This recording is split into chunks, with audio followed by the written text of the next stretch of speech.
Hi friends, வணக்கம். எல்லோரும் எப்படி இருக்கீங்க? நல்லா இருக்கீங்களா? இன்றைக்கி காலையில் பார்த்தீங்கன்னா சமையல் கட்டுக்குள்ளே வந்தேன். என்ன சமைக்கிறேன்னு தெரியலேன்னு சொல்லிட்டு உருளைக்கிழங்கு வேக போட்டேங்க. உருளைக்கிழங்கு வேக போட்டு சப்பாத்தி போடுவோம்னு சொல்லிட்டு இன்றைக்கி சண்டே அப்படிங்கிறதுனால ஏதாவது செய்யலன்னு சொல்லிட்டு செஞ்சேன். அதுக்கப்புறம் எங்கள் ஆட்டுக்குட்டிக்கு பால் கொடுக்கணும்னு சொல்லிட்டு பால் எல்லாம் காய்ச்சி ரெடி பண்ணி வச்சாச்சுங்க. சப்பாத்திக்காக மாவில் பிணைஞ்சி வச்சுட்டு ஆட்டுக்குட்டிக்கு பால் முடிச்சிருவோம். அதுக்கப்புறம் அது குடித்ததுமே அதை கூட்டிகிட்டு போய் வெளியே விட்டுட்டு என் பின்னாடியே ஓடியாந்துருதுங்க. வெளியிலே இருக்க மாட்டேங்குது.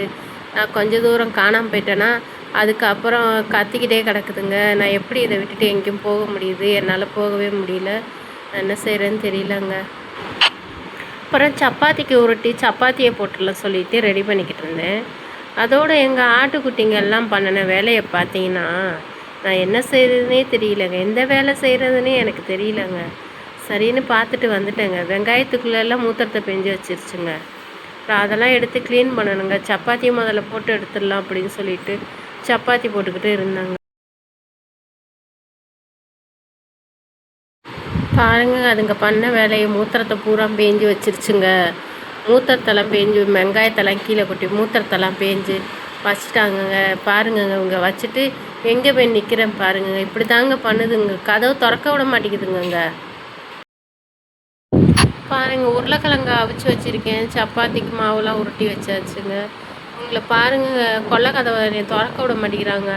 வரிசையாக வந்துடுறாங்க வீட்டுக்கு. டெய்லி இதாங்க எனக்கு வேலைங்க. நான் இவங்க வந்ததுமே முதல் போய் ஃப்ரிட்ஜோட சுவிட்சை ஆஃப் பண்ணி வச்சுருவேங்க.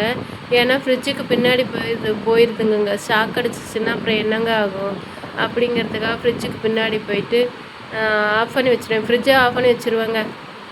அப்புறம் ரூம்பே கொஞ்சம் வளரிட்டேன்னு நினைக்கிறேன். ஏன்னா ரூம்பை இப்படியே சாத்தி வச்சுருவேன் கதவை. ஏன்னு சொல்கிறேன் தாங்க வம்பு பண்ணுறதுக்குன்னே வீட்டுக்குள்ளே வாருங்க. இல்லைன்னா அரிசி திங்குங்க வந்துங்க. அவங்க அம்மா வந்துட்டாங்களாம், என்னை வீட்டுக்குள்ளே இருக்க விடலை. அதனால் ஒரே கத்தி என்னை வெளியே கூப்பிட்டாங்க. அவங்க எல்லோரும் வந்துட்டாங்க. இங்கே பாருங்கங்க, ஓட்டைகளை பொத்துக்கிட்டு எல்லோரும் வந்துட்டாங்க. தலையை உள்ளே விட்டுக்குன்னு எல்லாம் தலையை மாட்டிக்கிட்டு கிடக்குறாங்கங்க. அப்புறம் நான் எல்லோரும் திறந்து விடணுமே அப்படிங்கிறதுக்காக இந்த ஆட்டுக்குட்டிங்களை எல்லாரையும் திறந்து விட்டாங்க. அவங்க அம்மாக்கிட்டே பால் குடிக்கட்டும் திறந்து விட்டோன்னு என்ன ஓட்டம் வர்றாங்கன்னு பாருங்கள். இங்கே யாருங்க தலையை போய் இந்த கம்பிகளை மாட்டிக்கின்னு கால் ரெண்டே இங்கே பண்ணுற வேலையெல்லாம் பாருங்கள். ஏறி நின்று அந்த கம்பியெல்லாம் உடச்சிருச்சுங்க. உடச்சிட்டாங்க எல்லாம் சேர்ந்துக்கின்னு. பாருங்கள், இது தலையை விட்டுக்கிட்டு இருக்குது. இல்லைன்னா செவத்தில் ஏறிண்டு அந்த பக்கம் குதிச்சிருது. இப்படி ஏதாவது ஒன்று பண்ணிடுதுங்க. இதுங்க பக்கத்துலேயே இருக்க வேண்டியதாக இருக்குதுங்க. உங்கள் அம்மாலாம் இன்னும் வரலை அப்படின்னு சொன்னாலும் கேட்க மாட்டேங்குதுங்க. குதிக்குதுங்க கடந்து. நான் திறந்து விட்டோன்னாங்க முதல்ல அவங்க அம்மாக்கிட்ட பால் குடிக்கிறாங்களோ இல்லையோ, நான் வீடு திறந்து வச்சுருக்கேனா இல்லையான்னு முதல்ல செக் பண்ணுவாங்க. போயிட்டு கொல்லைக்கதவு பக்கம் போய் செக் பண்ணுவாங்க. முன்னாடி செக் பண்ணுவாங்க வீட்டுக்குள்ளே வர்றதுக்குங்க. அப்படிலாம் பண்ணுவாங்க. காலையில் நான் 6 மணிக்கு எழுந்திரிச்சு வருவேங்க. வந்தால் என்னை பாத்ரூம் போக விடாதுங்க, மூஞ்சி கழுவ விடாதுங்க, தண்ணி பிடிக்க விடாதுங்க. கத்திக்கினே இருப்பாங்கங்க. திறந்து விட்டோன்னு என்ன செய்வாங்க தெரியுமாங்க? முதல் வேலையே அது கொல்லை பக்கம் போவாங்கங்க. இந்த பாருங்கங்க, போகிறத பார்த்தீங்களா? கொல்லை பக்கம் இப்படியே போயிட்டு அவங்க என்ன செய்வாங்கன்னா சுற்றிட்டு போயிட்டு கொல்லை பக்கம் கதவு திறந்துருக்கா அப்படின்னு செக் பண்ணி வீட்டுக்குள்ளே போயிடுவாங்க. இவங்களை மேய்க்கிறதே பெரிய வேலையாக இருக்குதுங்க. என்னால் வேலையே பார்க்க முடியலைங்க. இதுங்களை எட்டி தாங்க பாருங்கங்க. இங்கே பார்த்தீங்களாங்க, ஆவாரம் பூங்க நம்ம ரோட்டு ஓரங்களில் இருந்து எடுக்கக்கூடியது தான் இந்த ஆவாரம் பூ. நல்லா அரைக்கிறதுக்காக மிக்சியில் எடுத்து இப்போ வச்சுருக்கிறேன் பாருங்கங்க. நல்லா இதை நல்லா அரைச்சி பேஸ்ட் பேக்காக யூஸ் பண்ணலாங்க. நம்ம முகம் கரும்புலி எல்லாமே மறைஞ்சிரும் அப்படின்னு சொல்லிட்டு நான் எடுத்துகிட்டு இப்போ வச்சுருக்கிறேன். நல்லா பச்சை பயிறு, கடலைப்பருப்பு, கஸ்தூரி மஞ்சள், அதுக்கப்புறம் ரோஸ் சேர்த்துக்கலாம், பன்னீர் ரோஸு. இதெல்லாம் சேர்த்து நல்லா அரைச்சி நல்லா பவுட்ரு பண்ணி ஒரு டப்பாவில் போட்டு வச்சிட்டோம்னு வச்சுக்கோங்களேன், ரொம்ப நல்லா இருக்குங்க.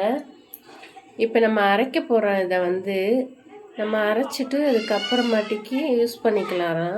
டெய்லியுமே யூஸ் பண்ணோம்னா இந்த வெயில் காலங்களெல்லாம் நமக்கு கொஞ்சம் முகம் ரொம்ப வெயில் அடிக்கிறதுனால, வெயிலில் போடுறதுனால ரொம்ப கருமையாக இருக்கிறனால அந்த வெயில் காலங்களுக்கு ரொம்ப நல்லா இருக்குங்க இது.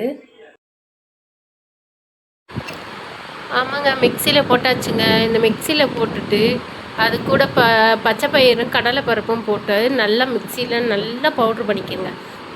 ஜலிச்சாவது பவுட்ரு பண்ணி எடுத்து வச்சுக்கிறோங்க. பாக்ஸில் போட்டு அடைச்சி வச்சுக்கிறோங்க.